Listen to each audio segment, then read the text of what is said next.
Bueno, gracias por estar aquí, personas que nos ven a veces. Hoy tenemos un gran invitado, Pablo Dávalos, perdón. No sé. Es que sí, un economista muy chévere. Gracias. Respetado, sí. Reconocido, respetado. Querido. Y sí, que fue candidato a la alcaldía de Quito. Y yo sé que el voto secreto, pero yo voté por ti. Y por eso creo que estoy nerviosa. Por eso estás nerviosa. Sí, perdón. Pablo, muy chévere. Él es muy chévere. Pablo, Qué pena, pero qué chévere eres. Pero Pablo, queremos empezar. Nos gustan yo estas que quería que preguntas no más. se sepa mi tendencia ideológica. Tu admiración por Pablo Tapa. Pero nos gusta conocer más a los personajes. Así que antes de meternos en materia económica, me gustaría preguntarte, primero, la música con la que te relajas. Segundo, el juego en el que nadie te gana. O sea, si tienes que apostar, dices, en este juego, puchicas, yo sí apuesto en todo, porque yo en esto nadie me gana. Tu última cena. Así, si fuera así como ya llegan los extraterrestres, te toman preso. Y los extraterrestres son gringos. Y son gringos. Y dicen, respetamos al menos tu pedido de última cena. O sea, y te damos lo que tú quieras. Pero última cena. Entonces, ¿cuáles son esas tres? Bueno, primero que todo, chicos, muchísimas gracias por la gentil invitación. Un saludo muy cordial, Negro, Pame, Iván. Y, por supuesto, a todas las personas que comparten con nosotros este espacio. Me parece interesante estos espacios lúdicos, propositivos y, además, irreverentes en un contexto donde a veces hay demasiada seriedad para ocultar intenciones no tan santas. Entonces, y Pame, realmente contento de al menos haber sido candidato para tener tu voto. El voto de una persona consciente vale realmente muchísimo. Sí, una persona consciente, pero que no pudo pronunciar tu apellido, pero bien, vamos pero ahí mejorando todos los días. ¿Sabes qué? En mi familia tengo dos hijos músicos. Ah, mira. Claro, el primero de ellos estudió en la San Francisco, hizo jazz, ha trabajado con Don Medardo, etcétera. Wow. Y el último, que tiene 14 años, es un genio de la guitarra, etcétera. Entonces, para mí, hablar de música, ellos me caen enseguida. ¿No? Generalmente, cuando trabajo, he llegado a un nivel de no puedo escuchar absolutamente nada de música. No puedo, porque si escucho algo, me desconcentro. ¿No? Entonces, digamos que escucho jazz, por ejemplo, me gusta bastante el jazz, pero también me gusta, no sé, las cumbias, la salsa también me gusta muchísimo. Detesto el reggaetón, tengo que admitirlo. No me gusta, a veces tengo conflictos con mis hijos últimos porque ellos sí escuchan reggaetón, entonces yo detesto el reggaetón. Y hay veces, momentos en que me gusta más para relajarme de la música clásica, así, ¿no? Pero esos más o menos son... Esas son tus preferencias musicales. Juego en el que nadie te gana. El 40, pues. 40. Claro, el 40 ese es 2 por chuncho, pues, claro. ¿Para qué te pones ahí? 40, en eso sí apuestas. Y si me gana, me resiento. Ya. Claro, o sea, no pueden ganarme en 40, pues ahí sí es. Y a veces coincide que saco una carta, la pongo aparte y te digo, verás, esta está reservada para ti, cuidado. Claro, y le juego la psicológica, ¿no? Y coincide que efectivamente la carta corresponde y es 2 por chuncho. Pues, bien. Entonces el 40, me encanta el 40. ¿Quién es tu mejor equipo de 40? ¿Tienes alguien con quien imbatibles? Con mi hijo menor, con uno de mis hijos, con mi hija también que está en Francia, con ella sabemos jugar, somos imbatibles en las pistas de Quito, pero eso es un juego muy lúdico, muy quiteño. Ajá, claro. Sí. Cuando hice mis posgrado en el extranjero, yo les enseñé a jugar 40 a mis amigos árabes, por ejemplo, ¿no? Europeos, ¿no? Entonces repetían y decían 2 por chunch y no tenían idea lo que eso significa. Me toca decir esto cuando pasa esto. Ok, 2 por chunch. Sí. Entonces es un juego que a mí me encanta. Es la chispa quiteña, si claro, tú quieres, ¿no? que le llevas a otras partes. ¿Sí? Claro, y la última cena, el seco de chivo, amigo. ¿Qué ves? Sí, está justo pensando en eso. Bien, sí. Seco de chivo. Apruebo. O sea claro. Tienes mi voto. Es que en seco de chivo está la naranjilla, la cerveza, el arroz. No, es un plato realmente exquisito. Sí, es rico. Que no lo pruebas en ninguna otra parte del mundo, además. Es Claro, verdad, ajá. sí, es muy de acá. Sí, no, sí, es que la cocina ecuatoriana es... Espectacular. el- no hay otro lugar en el mundo que maneja el verde como el Ecuador lo maneja. Claro. No, Claro, no no. existe. ¿Por qué no conquistamos el mundo? Porque tenemos verde y no necesitamos hacerlo. No tenemos que... Sí. Y aparte damos modorro. Sí. Claro. Podemos dormir. Entonces, queso, querido Iván. Ah, excelente. Por el seco de chivo. Ya, yo te tengo una pregunta ahorita que me parece bastante importante porque siempre es interesante saber en qué alguien que es tan preparado y etcétera haya tenido un cambio de opinión que es relevante y como que puedas decirlo. Entonces no tienes que contestarme ahorita, pero tenlo ahí macerando. Sí, Algo sí, que hayas sí. cambiado de opinión que Es que sí me ha pasado. Claro, es que creo que es súper importante. Imagínate conversar con alguien que nunca haya cambiado de opinión. en Claro, algo. es como ya, oye. No, pues no. Y con esa, alguien con quien no estés de acuerdo, pero a quien respetes muchísimo. O sea, puede ser un escritor, puede ser un economista, con quien tengas muchas discrepancias, pueden ser ideológicas, conceptuales, pero que te sirva leerle. Es que siempre te pasa eso, al menos en mi profesión y demás, siempre vas a encontrar que hay argumentos y el otro debate con argumentos y tú tienes que calibrar tus argumentos, ¿no? Y llegar a un momento donde decir, oye, lo siento, estaba equivocado, no, pensé que era así, yo pensé que era de otra forma. Y eso es muy común en investigación científica, por ejemplo, ¿no? Entonces, que tienes que ser un poquito más humilde. O sea, en la vida cotidiana tienes chance de la arrogancia, porque no tienes que demostrar ninguna de tus afirmaciones. Y en la política. Tú dices el Barcelona es el mejor equipo, el Emelec o la Liga, y no tienes que demostrarlo, simplemente es una cuestión. Pero cuando estás en ciencia, publicas papers y documentos, o sea, simplemente no puedes tomar ese tipo de camino, decir este es el mejor, ni mucho menos. Tienes que aceptar nomás. Entonces, a mí me ha pasado que a veces he criticado a compañeros, amigos, profesores y se han enojado conmigo. Ah, ¿en serio? Sí, pero es una cuestión teórica, ¿no? Después hemos conversado y todo lo demás, ¿no? Pero cuando haces investigación, sobre todo reflexión, entonces tratas de ser lo más riguroso posible. Claro. ¿No? En la vida cotidiana puedes decir lo que quieras. O sea, eres libre para decir lo que quieras. Claro. Sin embargo, eso, por ejemplo, en las redes sociales, yo pongo algún documento, algún Twitter. Una vez puse un paper matemático con demostraciones matemáticas del mercado del empleo en el Ecuador. Ajá. O sea, eran matemáticas, hermano. O sea, bien matemáticas. Está en Twitter ese paper, ¿no? Y había un montón de gente que lo insultaban. No sé si vieron las ecuaciones y demás, pero lo insultaban. Decían, me ofenden esos números. Esa X no me me gusta ofende. el 9. Veo tantas 7 aquí que no me Claro, gusta. y como no oculto mis opciones ideológico-políticas, soy de izquierda, soy marxista. Todo lo digo, pues. Y claro, me insultan por eso. Entonces puedo poner una matemática, una fórmula que me van a insultar por eso, pero no me importa. Tu matemática marxista. ahí. Claro, se nota que es muy proletario Tu ese matemática de izquierda. Pero Claro. alguien, digamos, del otro lado. Me acuerdo que, por ejemplo, Correa con Walter Spurrier. Me acuerdo que en las sabatinas, si alguien no se metía tanto Correa, siempre decía como, estoy en desacuerdo, pero respeto le mucho a respetaba. Walter Spurrier. Walter Spurrier no es economista, Ah, no. es abogado. Ah, wow. Sí. Wow. Pero claro, tiene una maestría en cuestiones de economía. Y tiene un espacio y se gana la vida además con eso, ¿no? Ajá, claro, y ha aprendido claro. muchísimo. Claro. Yo juraba que era economista. No, o sea, no es abogado. Es abogado. Por eso hay algunos conceptos básicos de economía que de pronto no se manejan porque tiene que ver más con la carrera, ¿no? Pero es abogado. Claro. Ah, es abogado. No, Es no sabía abogado. eso. El problema aquí es que está muy cargado el ambiente. O sea, Sí, la gente cualquier no cosa quiere que digas conversar, provoca es que, chispas, No, provoca es que, relámpagos. claro, llega Mucha todo, tensión. es mucha tensión Ah. entonces tú eres de ese, entonces Ah, ojalá que te pase todo lo malo, Claro, Sí. claro. porque no pienso exactamente igual Igual que que tú. tú. ¿Cómo vas a decir que no, Juan? No Estamos soy de acuerdo en 8 de 10 cosas, pero en las 2 cosas en las que no estamos de acuerdo. Ay, Goleada. Te eso- odio. Goleada. Claro, eso es odio, realmente claro. te odio. Claro, O sea, es claro. muy tenso, hay una tensión en el ambiente, se puede tocar con los dedos la Claro, tensión, claro, claro. ¿no? Entonces, cualquier cosa que digas puede ser usada en tu contra, si tú quieres, ¿no? Ya eres culpable ex ante.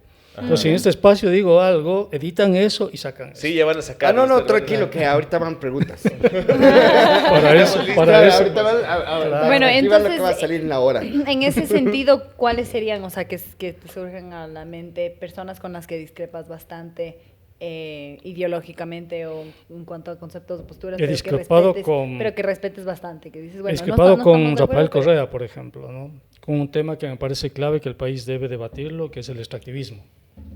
Okay, entonces, respeto muchísimo a Rafael Correa y eso me va a significar un montón de... Claro, siempre Por decimos decir que que eres le correísta respetas, desde que claro. dijiste Marx.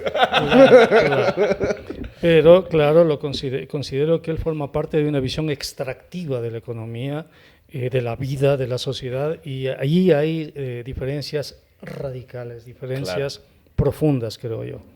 Yo estoy a favor de que se respete el Yasuní, a favor de que se eliminen esos mecheros que tanto contaminan en la Amazonía, que se respete el Chocó andino, o sea, que se cierren todas las concesiones mineras.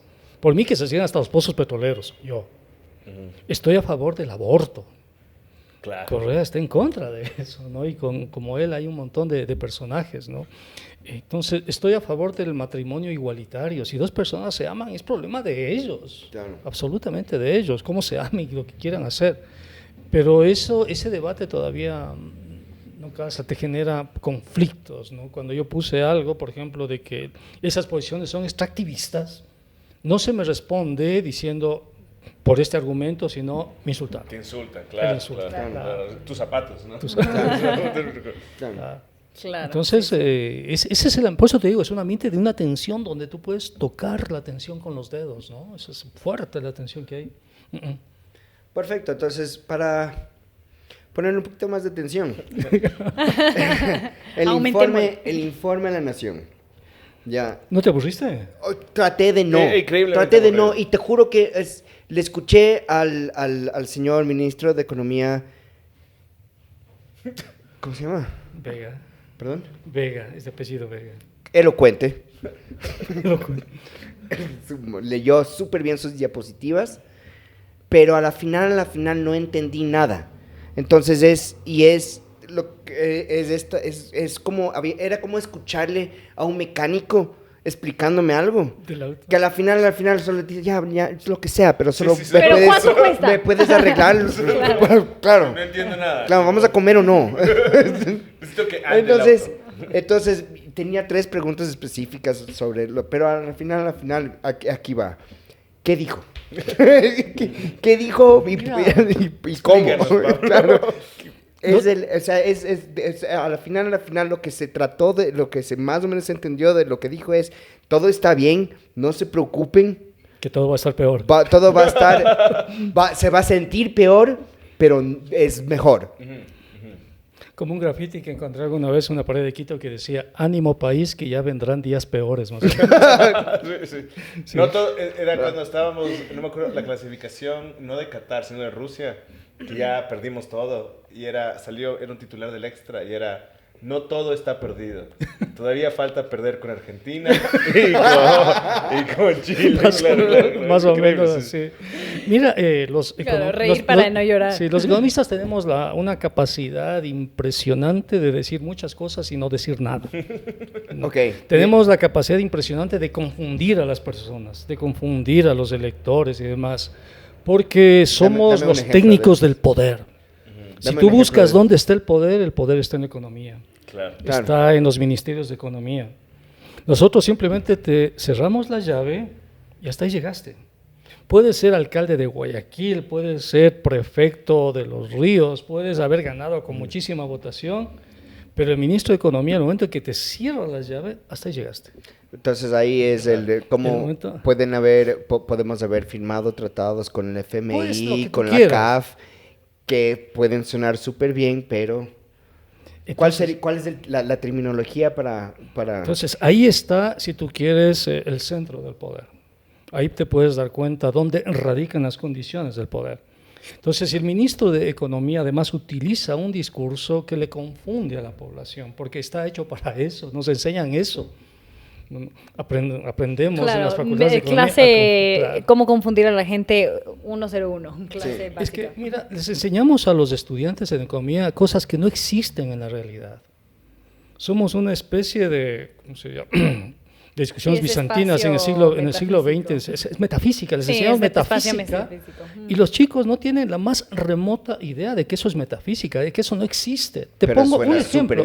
Te pongo un ejemplo, ¿no? Les enseñamos a los chicos en economía que hay algo que se llama equilibrio general, donde la oferta y la demanda se cruzan en una X y cuando se cruzan eso forma equilibrio, pero eso no existe, eso es metafísica.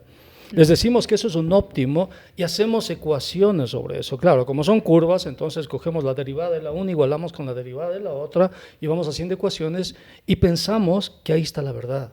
Y es metafísica pura, no hay equilibrio, no existe. Es imposible que eso exista. No es que hay una verdad. Y les tomamos exámenes a los chicos y les decimos, a ver, posiciones de equilibrio, pesos de equilibrio. Y los chicos crecen con eso, pensando que en la economía hay equilibrio, que en la economía hay los óptimos de Pareto, que los precios expresan los costos marginales, y no hay tal. Detrás de un costo, detrás de un precio hay relaciones de poder. Entonces los precios están ahí porque detrás de esos precios hay monopolios, hay acuerdos colusorios de mercado, hay manipulaciones. Eso hay en la economía, es el poder. No y los mercados por sí solos. Ahí perfecto, que se regula solito, que hay el mercado se regula solito, eso es una mentira, eso es metafísica. Y los chicos crecen con esa metafísica y no se dan cuenta que eso es metafísica, no se dan cuenta que eso no existe, que eso es absolutamente falso, que las ecuaciones que nosotros les enseñamos ahí de micro, de macro, de política, etcétera, o sea, les falta lo fundamental, que es la realidad. Y lo humano, ¿no? El factor. Claro, yo entendí eso después, cuando salí. O sea, fui reflexionando y todo eso, cuando me di cuenta que ninguno de mis modelos calzaba con la realidad, pues. Entonces ahí tuve que suprimir la realidad para que el modelo sobreviva, pero no puedes vivir así, pues, no hay cómo vivir así. Claro. Entonces, de ese tipo de economistas está hecho el Fondo Monetario Internacional. Los que creen que el mercado se va a regular por sí mismo, los que creen que el mercado va a llevarte al nirvana. Claro, y mientras menos te metas, mejor. Claro. Sí, no. O sea, por ejemplo, esto del... ojalá no suene tan básico la pregunta, pero, por ejemplo, ahorita que no tenemos, el Ecuador ha firmado este tratado con el FMI, que es para pagar, básicamente es deuda, pero se supone que constitucionalmente el Ecuador no puede firmar tratados que sean solo para pagar deudas, sino que tienen que ver con infraestructura exactamente. Ya, entonces, ¿por qué? ¿Qué está pasando? Claro, está la Constitución ahí, y de acuerdo a la Constitución hay cosas que no puedes hacer, pues porque si las haces son inconstitucionales y eso significa que después son ilegales y viene la inseguridad jurídica. No puedes firmar con el Fondo Monetario. ¿Por qué no puedes firmar? Por dos prohibiciones. La primera prohibición es la del Fondo Monetario. ¿Es ilegal firmar algo con el Fondo Monetario Internacional? Pero ¿cualquier cosa con el Fondo Monetario? ¿Por qué? Porque el Fondo Monetario, de acuerdo a su carácter constitutivo, a su tratado constitutivo, no te puede prestar para obra pública. No te puede prestar, está prohibido. Si necesitas créditos para obra pública, el Fondo Monetario te va a decir, oye, te presento a mi primo, que es el Banco Mundial, él hace créditos para eso. Yo no te doy para obra pública. Segundo, la legislación del país prohíbe endeudarse para cosas que no sean obra pública. O sea, no puedes endeudarte para algo que no sea obra pública, ¿no? Entonces ahí tienes dos prohibiciones. ¿A dónde va el dinero del Fondo Monetario? No va a obra pública, no va a gasto corriente porque está prohibido, por ejemplo, pagar los atrasos a los GADA, pagar a proveedores, etcétera. No hay cómo. Aterriza en las cuentas que el Ecuador tiene en Nueva York, en Londres, donde está depositada la Reserva Internacional. Ahí aterrizan, no vienen nunca acá y sirven para pagar a los tenedores de la deuda. Sirven para pagarle al mismo Fondo Monetario. De hecho, de los 4.000, 2.700 entonces? No los justifican. No necesitan, es el poder, Pamela, es el poder. ¿Cuál es su justificación? Claro, o sea, delante de la gente, como estas dos cosas están en contra de nuestra Constitución, ¿cómo entonces? ¿Cuál es su discurso? ¿Cómo llega a pasar? ¿Cómo seguimos? ¿Cómo estamos donde estamos ahorita? O sea, si es que es inconstitucional, que a la final... Hemos escuchado tantas veces esa frase, esa vaina es inconstitucional, eso es inconstitucional, pero igual pasa, o sea, igual está ahí. Pero o hay maldad o hay ignorancia profunda. Como... O las dos, ¿O las Iván. dos? O las dos. O las dos. Maldad e ignorancia. Ajá. Lo que yo no entiendo es la Corte Constitucional. ¿Qué pasa con la Corte Constitucional? Mira, cuando firmaron la primera vez con el Fondo Monetario Internacional, lo hicieron en marzo del año 2019. No firmaron. Entonces yo me acuerdo que cogí ese documento, lo imprimí, más de 150 páginas, lo traduje con un abogado, íbamos leyendo página por página, íbamos anotando las inconstitucionalidades, hicimos los dos un informe como de 200 páginas, y con ese informe fuimos y entregamos a la Corte Constitucional. Y dijimos, señores, esto es inconstitucional por esto, y demostramos que era inconstitucional. Con un abogado, además experto constitucionalista, ¿no? Claro. Y yo experto económico, los dos trabajamos. Fuimos, dejamos la Corte Constitucional se demoró como 8 meses y no admitió la demanda. Ya, dijeron sí, pero sí, no, pero o sea, no. no sé. Lo archivaron. Ay, qué lindos. Sí, no admitieron la demanda. Qué cute. ¿Y cuáles son los argumentos? ¿Qué decían ahí? Que no se admitió la demanda porque argumentos. Me imagino que cuando leyeron fue algo que les rebasaba, ¿no? Y si hubiesen admitido esa demanda nos habríamos evitado un montón de cosas, entre ellas las movilizaciones de octubre de 2019 y los muertos de esas movilizaciones. ¿Puedes contarnos un poco más de por qué esas dos cosas están, o sea, si ellos ¿Cómo se hubieran conectaron? cómo están Pero fue más conectados grave, y qué otras porque cosas verás, también están porque conectadas verás, y qué otras cosas no cuando hubieran firmaron con el evitado? Fondo Monetario, el Fondo Monetario dijo que los gobiernos autónomos descentralizados tenían que pasar al control del Ministerio de Finanzas. Pero teóricamente los gobiernos autónomos descentralizados son autónomos, como su nombre lo dice, ¿no? Tienen autonomía política, financiera y económica, eso dice la Constitución, artículo 238. O sea, no pueden formar parte del gobierno central. Eso dice la Constitución, no lo digo yo, está en la Constitución. Resulta que el Fondo Monetario dice, no, el gobierno central tiene que controlar a los GAT, tiene que controlar las empresas públicas y controlar la banca pública, etcétera, ¿no? Eso dice el Fondo Monetario, eso es inconstitucional. Y crearon una ley que se llama la Ley de Ordenamiento de las Finanzas Públicas. Pusieron esa ley, la hizo Lenín Moreno, también puso una acción de protección. Esa sí me admitieron. Sí, esa sí me admitieron de esa ley, pero hasta el día de hoy nos llaman a audiencia. Ya vamos a estar 3 años. Pero normal. Después pusieron la Ley de Defensa de la Dolarización, donde declaran que el Banco Central es autónomo y eso está prohibido. Porque la Constitución dice que no es autónomo, está prohibido. Igual puse una demanda de inconstitucionalidad, también la admitieron y también está ahí. Entonces nuestra Corte Constitucional es, ¿qué te diré? O sea, pero es que, o sea, digamos, es la Corte Constitucional, es el Ministerio de Economía, es el FMI. Exactamente. O sea, son tantos jugadores que en realidad es en serio, es esta pregunta de si es que es tan inconstitucional, entonces ¿por qué puede seguir pasando? ¿Por qué pasa? ¿Por qué no respetan las leyes? ¿Por qué no respetan la Constitución? ¿Por qué la Corte Constitucional no está ahí para defender la Constitución cuando su rol constitucional les estamos pagando para eso? Y no es que ganan $500, ganan miles de dólares, tienen asesores, tienen personal y no defienden la Constitución. Pero eso dice, no me invento, la Constitución dice que el Banco Central no puede ser autónomo, no puede ser. Y aprobaron una ley que declara la autonomía del Banco Central. ¿No? Entonces, fíjate. Y esta que pasó con Lenin, a grosso modo, o sea, súper resumido, ¿qué básicamente decía esta ley? Entonces, resulta, por ejemplo, verás, que el Banco Central tiene dinero, las reservas, que también cambiaron las reservas. El Banco Central, cuando el gobierno tiene problemas de liquidez, el Banco Central le dice, oye, pana, yo tengo problemas, préstame, toma. Gírame ahí un pagaré, ya te doy el pagaré y después cuando el SRI te deposita, tú me das el dinero y yo te devuelvo el pagaré. Eso hacen todos los bancos centrales del mundo, todos. Le dan liquidez a su gobierno, están hechos para eso, fueron creados para eso, para darle liquidez al gobierno, excepto aquí. Lenín Moreno aprobó una ley para evitar que el Banco Central le dé liquidez al gobierno. ¿Qué tiene que hacer el gobierno? Buscar liquidez por fuera. Entonces, cuando tiene problemas, se atrasa con los gas, se atrasa con los proveedores. ¿Y el Banco Central para qué es entonces? En este momento no es en serio tratar de entender algo que... Que está hecho para que nos entiendan. Y para que básicamente cuando te llegue no te preocupes, todo va a estar bien, te quedes Okay. Entonces, fíjate, nos suben el IVA al 15%. Dijimos, si suben el IVA, va a haber problemas económicos, los pobres van a ser más pobres, se va a encarecer la vida y está pasando eso. Y eso, digamos, porque el FMI... Porque el FMI lo pidió. Es que el FMI no viene como un ángel hermoso y te dice, listo, necesitas dinero para tu país. No, para nada. Sino es básicamente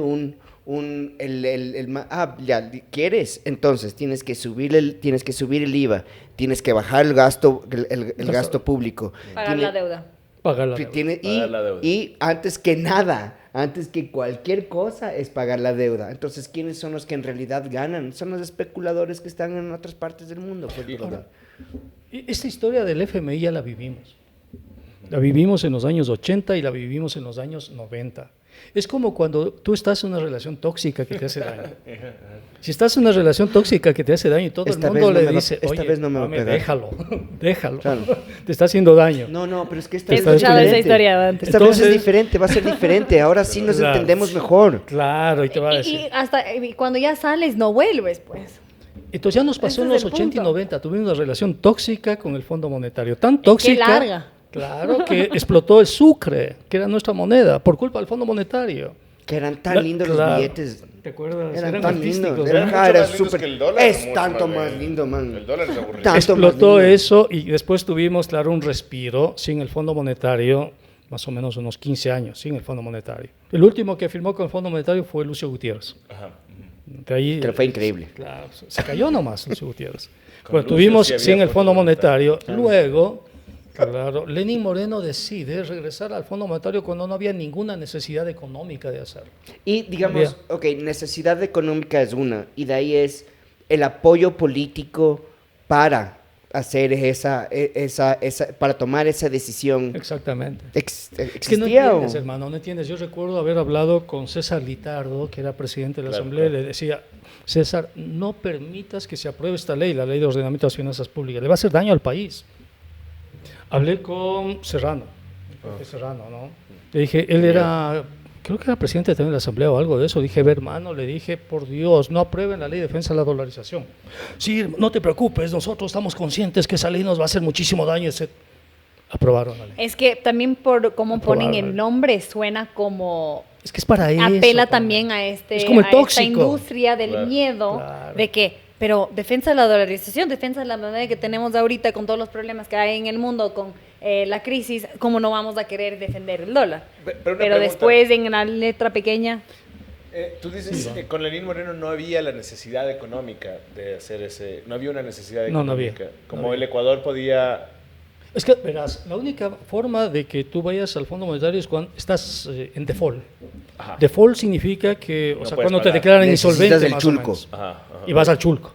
Claro. Y no estábamos en default en el año 2019. No estábamos en default. Estábamos frescos, podíamos salir de la crisis, ¿sabes? No estábamos en default. ¿Por qué Lenín Moreno fue al Fondo Monetario Internacional? Por razones políticas, evidentemente políticas. Porque es un actor político el Fondo Monetario Internacional. Parece económico, pero es político. ¿Cuáles serían esas razones políticas? El poder financiero, la banca. A ver, entonces... Ya me peleé con Correa. Necesito un nuevo amigo. Un nuevo amigo.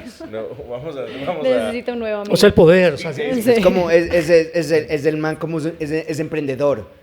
Claro. Y está buscando financiamiento para su proyecto. Ajá. Entonces, como, ya se me fue este man, entonces tengo que ir con el Fondo Monetario Internacional, que ya sabemos cómo son, pero capaz esta vez es diferente. me prometió que esta vez sí iba a cambiar. Exactamente. Y entonces tú dices que si es que esto no pasaba, nos podíamos haber evitado incluso mucho malestar económico, incluso los paros. ¿Por qué? Cosa quisiera que nos digas. Pame, es lo que va a pasar. Mira, el proveedor el proveedor que se endeudó para poder hacer su negocio con el Estado, le entregó al Estado lo que el Estado pedía, además en ese laberinto que es el CERCOP, entregó todo. Y ahora resulta que pasa un mes no le pagan, pasa 2 meses no le pagan, pasa 3 meses no le pagan, y le empiezan a caer, le empiezan a reventar los cheques, los otros proveedores y demás. 1 año no le pagan. Ese proveedor de pronto no entiende, no comprende que la causa de que el Estado no le pague es el Fondo Monetario Internacional. Pero porque el taxista que ahora tiene que cargar, a este momento carga con 2.40 más o menos, ¿no? Extra, sí. Sí. 2.49. Con el Fondo Monetario va a cargar en 3.50. Los fletes, que en este momento pagan unos 75, unos 80, con el diésel van a pagar 2.50, 3 con el diésel, por el Fondo Monetario. ¿Entendí mal o dijo en algún punto que estos cobros específicamente de la gasolina iban a tener ciertos parámetros para diferentes digamos, segmentos que necesitan la gasolina para X y Z? ¿Iban a tener diferentes precios o verás, estoy hablando por el...? Están con la estrategia de la rana y el agua que se calienta de a poco. Sí. O sea, le ponen a la ranita en el agua fría y le empiezan a calentar hasta que la ranita se cocina. Entonces van a ir con el gradualismo, van a ir con las compensaciones para evitar justamente cualquier tipo de conflicto social. Porque ellos saben que hay conflicto social, ellos saben que va a haber movilización, están plenamente conscientes de eso, ¿no? Porque ya pasó en el 2019, ya pasó en el 2022. ¿Quién dice que no va a pasar en el 2024? Y curiosamente, en el 2022 pasó en junio y coincide con las fiestas del Inti Raymi. Estamos a una semana de las fiestas del Inti Raymi. A una semana. Sí, nos faltaba un buen paro nacional, dices. Es que ya pasó 2 veces por la misma causa. Entonces, darse contra la pared esperando otros resultados me parece que es de locos, ¿no? ¿Sabes otros qué? resultados, pero haciendo lo mismo. Sí, pero honestamente lo que me parece súper curioso, al menos ahorita de este gobierno, es que, digamos, en el 2019, que igual fue el tema de subir el IVA y la gasolina, ya tenías, digamos, a organizaciones y a agentes ya movilizándose y hablando del tema y etcétera, etcétera, pero ahora no se siente tanto el repudio de ciertas organizaciones que en esos dos la tensión que se estaba fermentando y que más bien ahora la ves. Creo que algo que está pasando con Novoa es que más bien notas y sientes y es casi palpable la popularidad mediática. Sí. ¿No? La presencia... Sí. Nos subió al 15% el IVA y nadie dijo nada. Y está el tema, hay el elemento nuevo de la seguridad, ¿no? Que no ocurría en 2022 y 2019, ahora es el que te va a cuidar. Claro, perdón, y este es, yo sé que van a usar esto de eslogan, el gobierno que resuelve. ¿O no? Porque en el informe de la Nación, la ministra de Ambiente dijo esto como que esperando como un aplauso de que porque en este gobierno resolvemos. Y siguió hablando porque nadie fue un... Claro. Pero entonces por ahí va el slogan, entonces por ahí va también la filosofía de este gobierno es el que arregla las cosas, porque mira cómo estábamos hace 5 meses, tan inseguros, y ahora no estamos tan inseguros, ustedes pero están inseguros, pero nosotros estamos súper bien. Sí, Iván, yo pienso que en este momento la sociedad ecuatoriana está en shock, y lo que nos tiene en shock es la violencia, o sea, nunca hemos vivido una situación como la que estamos viviendo. Estamos todo el tiempo con miedo. Tenemos miedo de ir a la tienda. De hecho, la doctrina de shock es eso. O sea, básicamente exponer, y justamente en ese momento tan crítico, por ejemplo, en Estados Unidos había justo un huracán o algo tan traumático ahí es cuando aprovechaban en ese momento que estaban tan unidos supuestamente en este trauma colectivo que decían, ahora es cuando les vamos a poner es que el es IVA el trauma, ahora es cuando vamos a pensaste, meterles Pablo, el trauma colectivo del 9 de enero. ¿Cuál fue tu reacción? Yo bromeo porque digo, con lo del el 9 de enero era como... Nuestro 11 de septiembre. Me molestaba cuánto miedo estaba yo sintiendo en ese momento. O sea, como el miedo sí se toma, más allá de uno de repente dice... Se tomaron esa televisión. Fue un shock. Y de repente te salen los pensamientos más horribles. Que vengan los militares, así como... Es como... Y luego piensas y luego te sale así el Pepe Grillo cuestionador y dice, cálmate, Iván, cálmate. Pero tú, ¿qué pensabas en ese momento? O sea, porque eso para mí, lo interesante de la coyuntura actual es que más allá de la izquierda y derecha, de repente nos gana, es un nuevo monstruo. Hemos estado peleándonos, por sobre todo en el clivaje correísmo-anticorreísmo, y de repente llega este nuevo enemigo. y común. nadie sabe qué hacer. Este nuevo enemigo común de todos. como ahora es Que el no tiene narco. partido político. Ajá, Además. es el narco y caen los de derecha, los de izquierda. ¿Cómo fue personalmente? ¿Cómo fue para ti? ¿Cómo Me- recibiste? Claro, ese día estábamos reunidos y nos anuncian que el decreto de conflicto armado interno, Conflicto armado interno. entonces, dicen, se suspende la reunión, fui a la casa y las calles eran una varaunda impresionante. Desolada. Se sentía físicamente el miedo. Sí. Claro. Pues yo recuerdo que iba conversando, íbamos pensando y decía, o sea, el miedo es la materia prima del poder, pues. Sí. Claro. Ahí está, o sea, tú Claro. sientes El negocio. ahí, tú El sientes ahí negocio del cómo la poder. gente cuando está con miedo se repliega automáticamente. Sí, sí. ¿No? Y es justo, o sea, te repliegas para evitar que te hagan daño, pues. Después procesas, pero ese rato, procesas, sí, ese rato quieres irte a tu casa, que es el sitio de seguridad, quieres refugiarte, saber que están bien los tuyos, llamas a tu familia y todo el mundo dice qué está pasando y se extiende el miedo por toda la sociedad, Claro. como una corriente eléctrica, si tú quieres, ¿no? La gente se electriza y tiene miedo. El gobierno te dice estado de excepción y tú como que qué bueno. Claro, pero en Carondelet no tenía miedo, en Carondelet estaba monitoreando todo. Claro. No, porque eso del 9 fue un montaje. O sea, hay Tú que sí dices, decirlo, tú ¿no? dices, fue O un sea, montaje. Sí, fue un montaje. O sea, fue bandera, Yo también. falsa bandera. Falsa Fue un bandera. montaje. Yo también digo, Claro, fue un montaje. Pues al Es una teoría principio, de conspiración favorita. sí, o sea, puede ser teoría de conspiración, pero en todo caso los efectos que logró están ahí. No, claro. Claro. Y verás, hay algo que el país no lo sabe, que el país vio poco, y es que hay un acuerdo con Estados Unidos, que es el acuerdo SOFA, se llama Estatuto de Fuerzas. Sopa. En ese SOFA, Ok. en ese estatuto de fuerzas, los Estados Unidos pueden utilizar militarmente el territorio del país sin establecer bases militares. Pueden venir me con los siento mucho más uniformes, claro, los aviones, los barcos, los contratistas, y no pueden ser juzgados por las leyes ecuatorianas. Claro. Ese acuerdo tenía que ser tratado por la Asamblea Nacional, porque eso dice la Constitución, el 419. Pero para llegar a la Asamblea Nacional había que pasar un filtro que es la Corte Constitucional. La Corte Constitucional tenía que decir si pasaba o no a la Asamblea. Y si pasaba a la Asamblea, hasta ahí llegaba el acuerdo SOFA. El acuerdo SOFA tenía que ser tratado el 11 de enero en horas de la mañana por la Corte Constitucional. Ajá. Y el 9 de enero se suscita este ataque de falsa bandera, se genera el miedo, se decreta el estado de excepción, se emite el conflicto armado interno y la Corte Constitucional dice que no es necesario que la Asamblea se pronuncie por SOFA, ¿no? Por el acuerdo de Estados Unidos. Solo listos. Entonces ahí entre esas dos partes, entre la Corte Claro. Constitucional y listos el Poder para a lot Ejecutivo. of dementia. Este momento somos una colonia, o sea, literal, está el acuerdo, lo pueden revisar en internet. Somos, de verdad, como una colonia Claro, ya no es no un decir. declarada de Estados Unidos, pero somos eso y no lo sabe nadie. Es ¿Y chistoso. qué responderías como porque en la opinión pública, sobre todo de las clases más élites, hay como mucho esta opinión. ¿Las personas de qué? Elitistas. No, las personas de bien.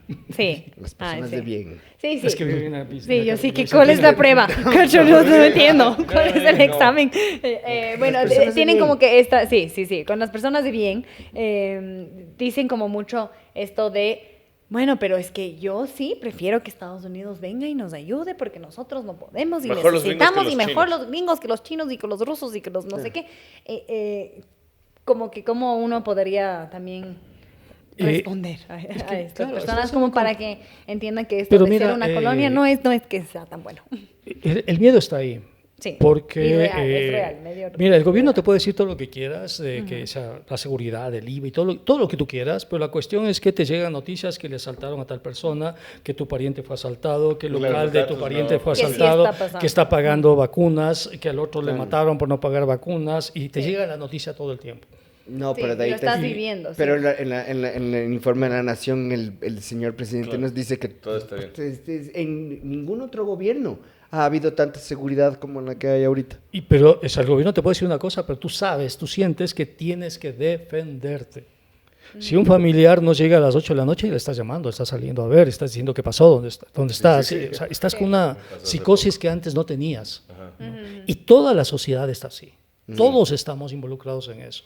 Es decir, el miedo se convierte en la materia prima sobre la cual se ejerce este rato toda la política. Y permite todo, claro. Todo claro, entonces la sociedad te permite un montón de cosas, ¿no? Aprobamos el alza del IVA, aprobamos la privatización de las eléctricas, del Estado, todo por el miedo. Entonces, fue el mejor argumento para dominarnos como sociedad, es el miedo. Claro. Si a eso tú pones esa cuestión correísmo y anticorreísmo, ¿no? Y el miedo, tienes la sopa perfecta, si tú quieres, el plato perfecto de la dominación política. Claro. ¿Quién va a salir de eso? ¿Quién va a protestar? Claro. No, y tenemos esta figura del hombre fuerte, ¿no? Del man que resuelve, del que ahí está. Entonces no se preocupen, les mando a todos los militares para que todo esté seguro y etcétera, etcétera. ¿Y hasta cuándo? ¿Cómo? ¿Cuáles son los rangos en que pueden inferir en la sociedad o no? O sea, hay un montón de preguntas aparte de solo, listo, estado de guerra interna. ¿Qué quiere decir? ¿Cómo nos afecta eso a nosotros? La cuestión es cómo salimos del miedo. ¿Cómo nos liberamos del miedo? Porque es un miedo que se va poco a poco entrando, si tú quieres, y forma ya una parte constitutiva, natural de nuestras familias, de nuestros hogares, de nuestro discurso, de las conversaciones, y lo estamos naturalizando. Y ahora el en miedo todas y la las violencia. generaciones, además, esa es la preocupación número uno de ya todas las ¿Cómo rangos nos de edad. libramos como sociedad de esto, ¿no? ¿De qué forma salimos de esto? Porque además tú tienes ahí el crimen organizado y la delincuencia común. La delincuencia común se entiende porque, claro, están los asaltantes y todos los delincuentes y demás, pero el crimen organizado, para que sea organizado, necesita bancos, empresas. ¿No? O sea, no lavas pues $1 millón sin el apoyo de tu banco, así de simple, no lavas. Claro. O sea, no exportas droga sin el... Háganse cargo. Si no tienes un barco a tu disposición y... Sí. O sea, no es que exportas una librita, o sea, exportas toneladas. ¿Y cómo exportas toneladas? Contaminando las exportaciones normales. ¿Y quiénes son los exportadores? No creería que sería en cajas de banano. No pasa en cajas de banano. Nunca. Además, asociadas jamás pasaría en una. Nunca se ha encontrado. En España, nunca han encontrado su mayor incautación en cajas de banano. No ha pasado. 3 semanas. Y Uribe Schwarzkopf no hablaba dinero. Tampoco. Nunca. Eso, por si acaso. Entonces estamos en una situación donde, claro, Danilo Carrera, el cuñado del entonces presidente de la República, hombre fuerte, hacía lo que le daba la gana con las empresas del Estado y era parte activa de la mafia albanesa. Entonces, ¿de qué estamos Supuestamente. Y en esa época nunca fue detenido después.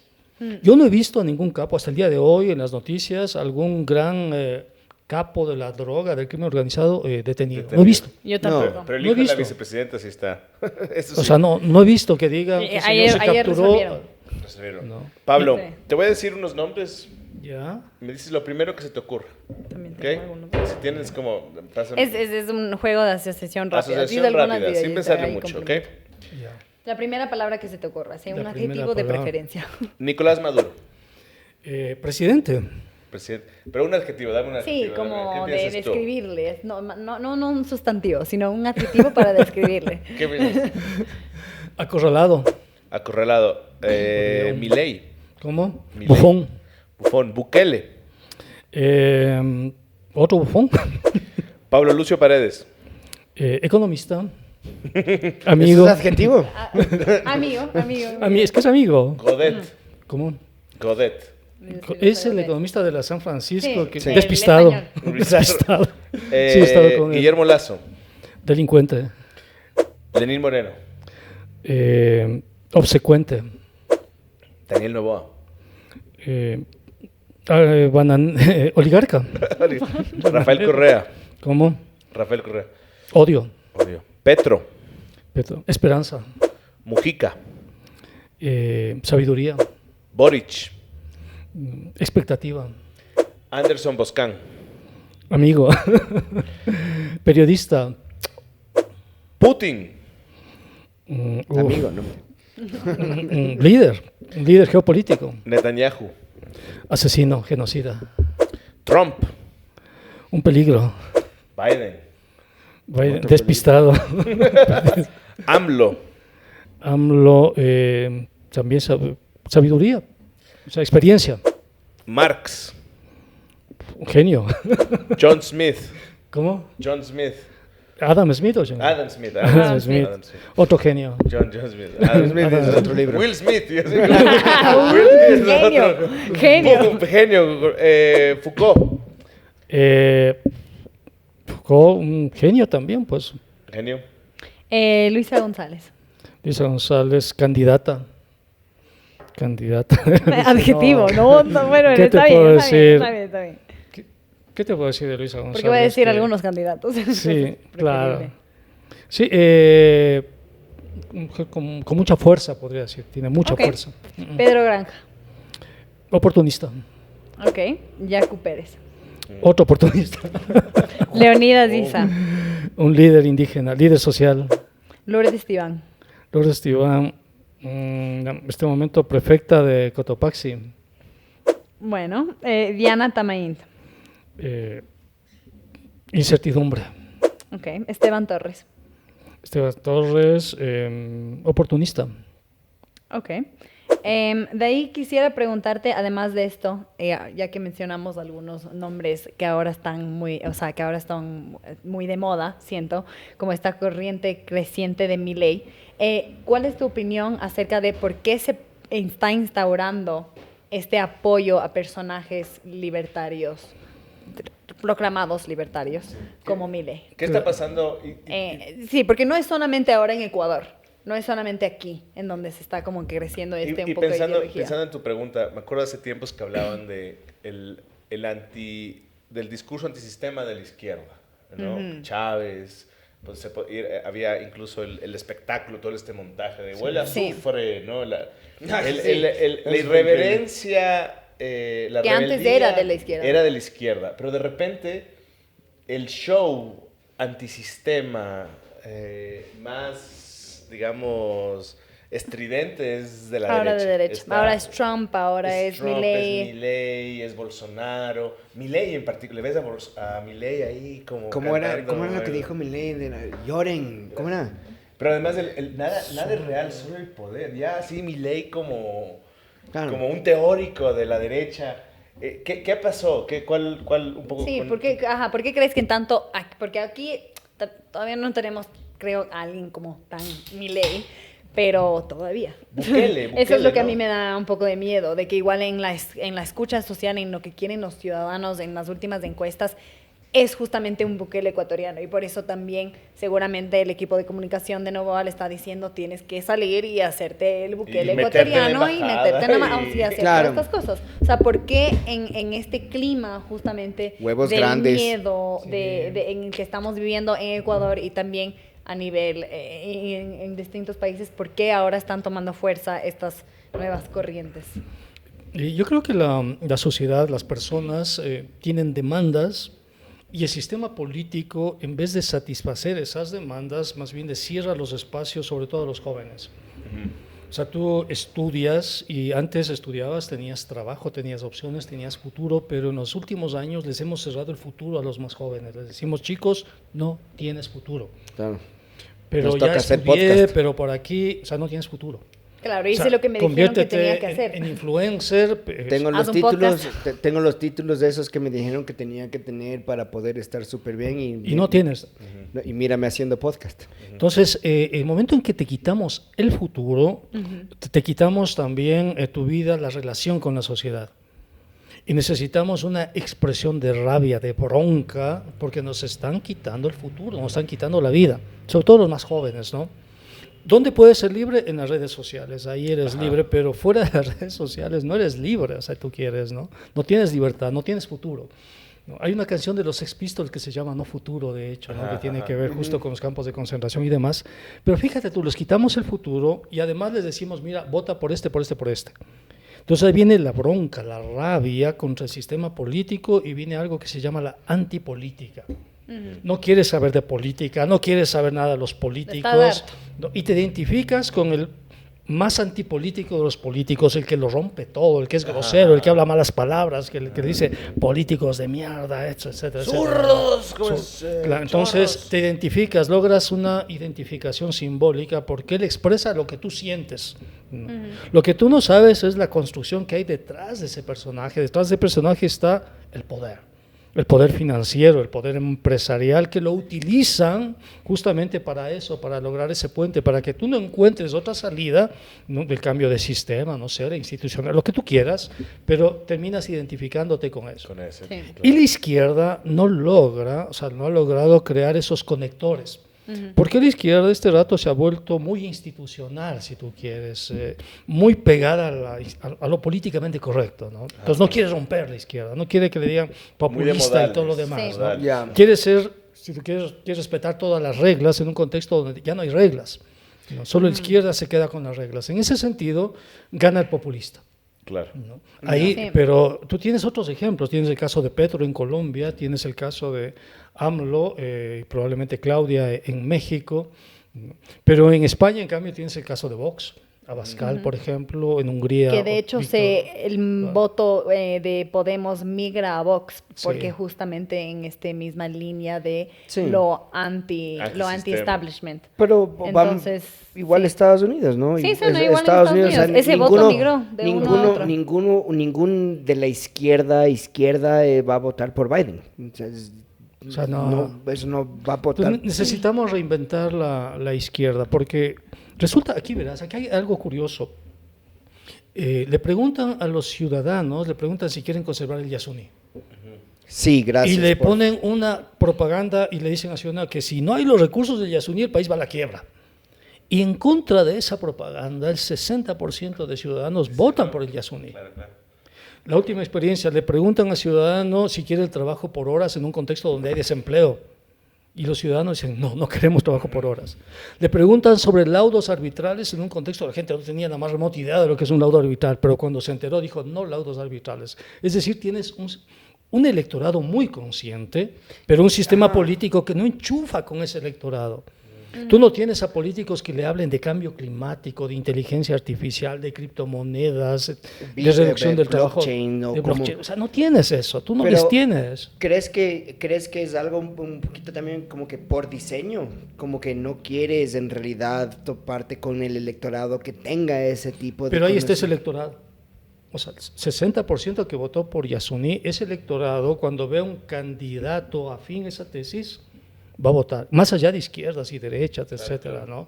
Fíjate la posición de Noboa en el debate presidencial. ¿Por qué Noboa En el primero, ganó en el debate? En el primero O sea, porque fue el que... Primero, Bueno, porque bueno, no bueno. confrontó, y segundo, porque estuvo a favor del Yasuní. Y eso fue todo. Claro. De Eso fue repente todo, y llegó después y llegó y hacerse dijo, el buque ¿se acuerdan de eso del Yasuní? Claro.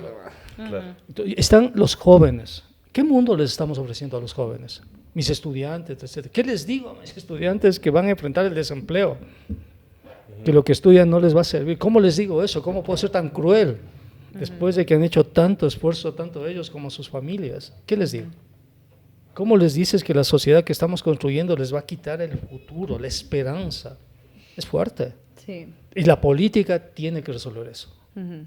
Y de hecho hay algo que siento que no se habla lo suficiente también y justamente es algo que responde a todo a todo este momento de crisis y de falta de respuestas y oportunidades es la crisis migratoria en la que estamos tan fuerte. O sea, de hecho los datos oficiales de las aduanas en 2022 era que migraban 104,000 ecuatorianos y desde 2019 ahí como empezó un pico, pero de 2012 a 2018 era un promedio de 3,600 anual. Entonces ese incremento es, o sea, es abismal, o sea, de 3,600 a 104,000 es muchísimo y esa estadística también es bastante desgarrador, diría yo, cuando ves el número de niños no acompañados que viajan locura, de qué Ecuador, que locura. están en la frontera con Ecuador y México, según los datos en 2023 de el organismo que hace este control en Estados Unidos, que se llama Border Patrol Arrests, encontró a 3,769 niños Qué locura. de origen ecuatoriano en 2023, frente al 2022, que fueron 261. Entonces, es como ese incremento es, o sea, en 11 años es muy grande. Entonces, yo quisiera saber, o sea, qué política económica se podría tomar desde el gobierno como para influir frente a esto, para que se pueda reducir esto, porque está al final tanto la migración como la falta de oportunidades, como la inflación, como esto del Fondo Monetario Internacional, lo hacen ver como si fueran todas cosas aisladas que no están relacionadas, pero está todo concatenado. Entonces, yo propondría, por ejemplo, crear un banco del migrante. Un banco para que ellos no paguen tanto por las transferencias y para que la platita que reciben sus familias de acá les sirvan para un emprendimiento, un negocio, comprarse una casa con tasas de interés muchísimo más bajas. Sí, ¿no? Nuestras tasas de interés son altísimas. Es loco cómo los gringos se quejan de 7% y acá estamos en 16, 17. Claro. ¿Sabes cuánto cuesta un crédito hipotecario en España? ¿No? ¿Cuánto? 3,5, 4%. Ahí están, porque aquí nacen cuesta acá. 9%. Claro. Y en remesas el país recibió más de 5.000 millones cuando generalmente recibía 3.000 millones de dólares en remesas. Y no hay políticas para los migrantes. O sea, no tiene ningún tipo de apoyo, nada, absolutamente nada. Y Noboa es el simulacro total. Te dice que ha hecho cosas y no hace absolutamente nada y no va a hacer absolutamente nada. Dice que va a combatir la delincuencia y no le interesa combatir la delincuencia porque los delincuentes le tienen a la sociedad contra la esquina y eso les conviene. Pero claro, le puso un gran nombre al plan. ¿Qué nombre? Bueno, el Plan Fénix. Loco. No preguntes más. Ya se llama Plan Fénix. De nada. Pablo, ¿cuál es tu canción de karaoke? Mi canción de karaoke, Reminiscencias, puede ser de Julio Jaramillo. Muy bien. Bueno, claro. Gran canción. Claro. Y ahora ya para como que terminar, para regresar, ¿o tú quieres decir algo? Yo tengo una más. Dale. Ya. Sí, te vi con la cara de... Yo sí, no, pero ya, con esta ya. O sea, tengo como 100, pero estoy eligiendo ya. Por eso voto por ti. Sí. Sí, bueno, justamente en la línea de esto, de esta experiencia de lanzarse a la alcaldía, quisiera preguntarte si es que piensas incursionar de nuevo en la política o qué tendría que cambiar en el sistema político como para que lo hicieras de nuevo. En ese entonces te lanzaste con Pachakutik, ¿aún simpatizas con ese partido? ¿Tienes críticas o puntos de que tienes críticas hacia este partido o no? Tengo una pregunta de 6 partes. Es que todo este parte, o sea, está todo relacionado, pero ya. Llamaste oportunista a Yacu Pérez, ¿cómo te atreves? ¿Y qué piensas de verdad de Noboa? Sí, ya te dije, todo ¿no? eso. Es un oligarca. Bueno, sabes que la experiencia de la alcaldía fue muy interesante para mí porque yo la asumí con mucha responsabilidad. O sea, me leí el PDOT de Quito, los anteriores, hablé con mis colegas de la universidad que son arquitectos y demás, urbanistas, me metí a leer libros de arquitectura y empecé a desarrollar ideas que creo yo son potentes, como por ejemplo la municipalización del transporte público. O sea, como todo eso para un niño de 8 años. Claro. ¿Qué diría? Para respetar el tiempo de tal manera que tú tengas una aplicación y sepas el bus que debes tomar, las estaciones de transferencia y sepas exactamente a qué hora vas a llegar. Por Dios. O ¿dónde sea, ir al baño? Que además solamente, o sea, no por ser hater del metro, porque es un gran proyecto y me encanta, etcétera, pero tienen como estas cosas en la parte de arriba del metro que están hechas para que uno sepa en cuánto Entonces tiempo tú tienes va a una llegar, aplicación que te dice funciona. a dónde vas a llegar, qué sé yo, al hacer? sur de Quito, y te dice qué bus y además te establece la parada cerca de tu casa que va a llegar, a qué hora, la estación de transferencia, el metro, el corredor central, etcétera, y llegas y te da el tiempo exacto. Claro, ¿no? y eso es posible, yo sé. Yo lo propuse a la ciudad con mis colegas y demás, propuse el banco de la ciudad. El primer banco municipal para abaratar las tasas de interés, por ejemplo, para todo lo que es crédito hipotecario, para poder financiar emprendimientos, para darle a Conquito, por ejemplo, el músculo financiero que no tiene. Y propuse el financiamiento, propuse la empresa municipal de transporte aéreo, porque ya estaban privatizando TAM, entonces dijo, ya, pues que TAM venga para nosotros para que el precio del pasaje a Guayaquil no cueste más de $40, $50, porque además nuestro aeropuerto, ¿no?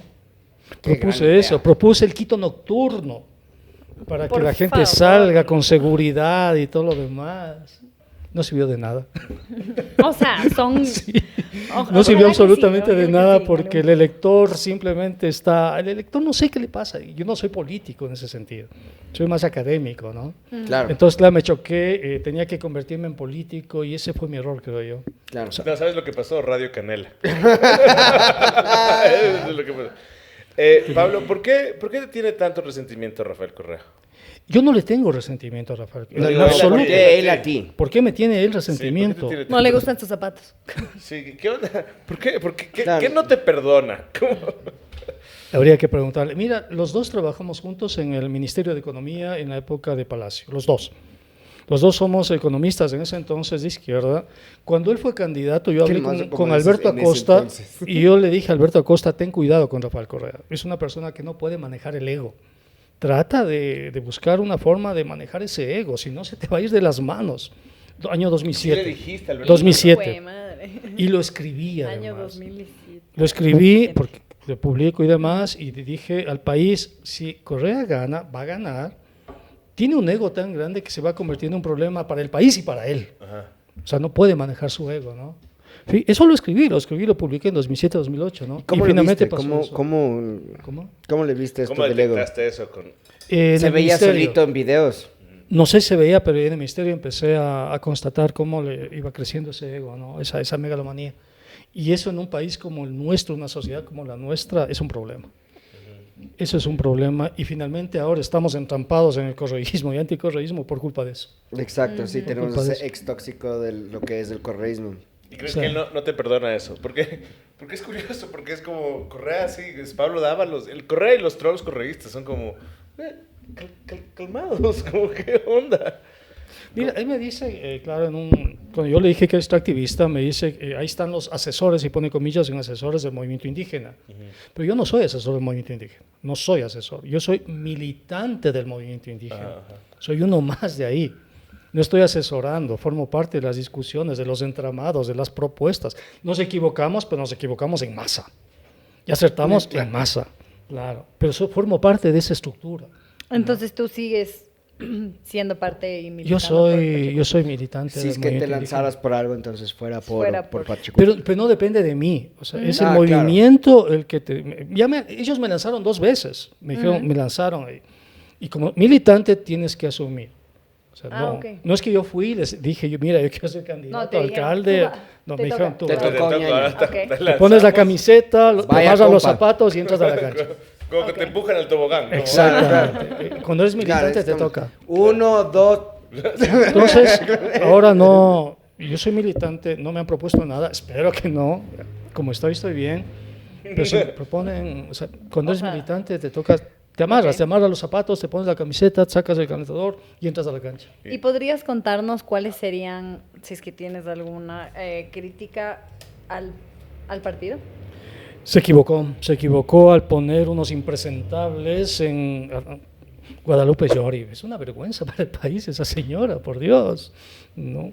Hay un montón de impresentables que estuvieron ahí y que reclamamos. Yo dije, critiqué, publiqué, me condenaron al ostracismo, me separaron absolutamente de todo, pero todo ese conjunto de impresentables, el señor Vanegas, o sea, ¿qué tiene que ver con el movimiento indígena? La señora Jessica Castillo aquí en la ciudad de Quito. Críticas a Peter Calo. Señor Mario Ruiz, o sea unos impresentables realmente, ¿no? Y con Yaku, porque con Yaku se llegó muy cerca, fue algo bastante, o sea, lo que logró la campaña no tenía precedentes. Casi ganamos. Ajá. Sí. Nos quitaron En teoría se ganó, pero Claro. hubo ahí como cosas chuecas en Guayaquil, pero... Claro. ¿En dónde? En Guayaquil, Guayaquil. pero... Yaku ganó. O sea, yo creo que Yaku ganó. Sí, todo el mundo dice eso, que Yaku ganó, pero le hicieron un fraude, ¿no? Y creo que se hizo muy buen trabajo en ese sentido. Pero eres fue más escéptico, octubre de tú dices. 2019. Ajá. Octubre de 2019 fue una cosa que jamás se ha visto en el país. Fue una cosa demasiado grande, una cosa que todavía el país tiene que explicarla, analizarla y demás. A mí me costó mucho, ¿no? Sí, Sí. escribiendo papers on a flag sobre eso. A mí me sacaron de la universidad por eso, pues. Cerca de 18 años de carrera y fuera de aquí. Claro. Por ese momento. Claro. Esa opinión no me gustó tanto. Claro. Entonces, Claro, libertad de expresión, pero no tanto. pero no tanto, ¿no? Te Entonces, calmas. Porque en esa mesa estuvimos ahí con los compañeros, pues, y los compañeros me dijeron, mira, tienes que estar ahí.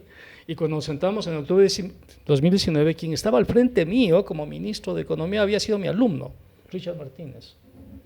Ah, bien cierto. Claro, fue mi alumno, ¿no? Y te quedaste como... Claro, y cuando yo entré, Lenín Moreno me dice, han estado bien asesorados, me dijo, no, entramos ahí. ¿Y entró bien parado? ¿O? Claro, entramos y ganamos en ese proceso, ¿no? Pero ahí el correísmo no me perdona eso, no me perdona el octubre 19, la derecha tampoco. María Paula Ramos entró en una especie de persecución impresionante, pero eso es algo que lo asumes porque eres militante de un proceso, no tienes por qué quejarte. Yo lo asumo nomás. Claro. Ok. ¿Y la respuesta a tu pregunta?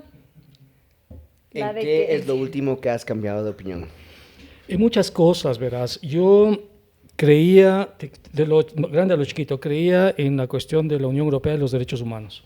Me había convencido ese discurso. No sé por qué. De pronto por lo que estudié allá, ¿no? Como estudié en Europa y en Francia, dije a lo mejor ahí la cuestión de los derechos humanos y todo eso es un compromiso, pero con esto que ha pasado en Gaza, se me cayó todo ese imaginario que yo tenía. Porque les vale ver. Sí, o sea, no... Claro, les importó en Ucrania y o sea, después ya no. Claro, es de derechos Fue una humanos. profunda decepción, profunda decepción. O sea, no entiendo cómo es posible que asistamos en vivo a un genocidio de niños. Sí. O sea, para mí los niños son sagrados. Claro. O sea, son absolutamente intocables, si tú quieres. Hay que defenderles al máximo, pero veo eso y me siento mal. Yo estuve ahí en esas sociedades que supuestamente eran democráticas, supuestamente defendían los derechos humanos, y ahora que están asesinando niños no dicen nada. Entonces eso me ha hecho repensar un montón de cosas, ¿no? Y aquí, mira, yo pensaba hasta hace unas semanas que Daniel Noboa podía ganar la reelección, pero ahora cada vez le veo más difícil que gane la reelección. Sí, yo también le veo medio complicado. Esos podrían ser. Muchísimas gracias, Pablo. No. Realmente qué bacán conversación. Sí. Estuvo Increíble, chévere, muchas ya sabes gracias. que Pame... Cero vulgar. Sí. Pame, voto por ti. Pame tiene muchas preguntas. Voto por ti, no por Paco Pame sí. Moncayo, ni por César, pero nadie votó por César Montúfar. ¿Y qué es de César Montúfar? Desapareció, ¿no es cierto? Como completa. ¿Cuál es la teoría de conspiración de qué pasó con César Montúfar? Montúfar? Fue a buscar el sueño americano. Sí, porque o sea, Se quedó sin tinta todas las impresoras en donde buscaba papeles para sacar. Fabricio Villamar. había, cierto que había. Pero César Montúfar sí siento que está en la India tratando de encontrarse a sí mismo. Y Andrés Páez decepcionado de que van a cambiar las shiris, porque ¿dónde se va a poner con toda la protesta por la paz? Cierto, Andrés, ¿Dónde Andrés se está va a ir? borracho en algún bar. Claro, todos esos personajes han Pero de desaparecido, día, ¿no? porque la noche el guiteño no nos dejan tener. No, chicos, muchísimas gracias por Muchísimas este espacio. Hemos conversado seriamente de cosas muy densas, muy fuertes. Que les vaya súper bien, de verdad que les vaya súper bien. Son espacios que necesitamos, ¿sabes? Conversar de manera más distendida y creo yo más lúdica a veces porque está muy sobrecargado el ambiente, ¿no? Sí. Nos van a sacar memes, nos van a decir de todo. Ojalá. Todo. Ojalá nos saquen un Claro. meme. Saquen un meme, compartan. Besándonos con Marx. Mándenos los, con Will Smith. Con Will Smith. Will Smith. Will Smith sacaba de la El puta mejor a un comediante. economista. ¿Qué más? Will Smith sacaba de la puta a Chris Rock y a otros stand-uperos. Will Marino. Ya. Eso es para memes. Buen meme, Recuerden, buen meme. suscríbanse, comenten. El negro creo que tiene Tengo que que ir al lo- baño. Ajá, yo sí, ¿qué le pasa? Tienes un problema, negro. Creo que tienes un problema grave. Comenten, si quieren hacer los memes, mándenos los memes. Muchísimas gracias. Gracias, Pablo. Gracias, Gracias, Pame. Pame. Y el negro ya se fue al baño. Chao, nos vemos ya nada.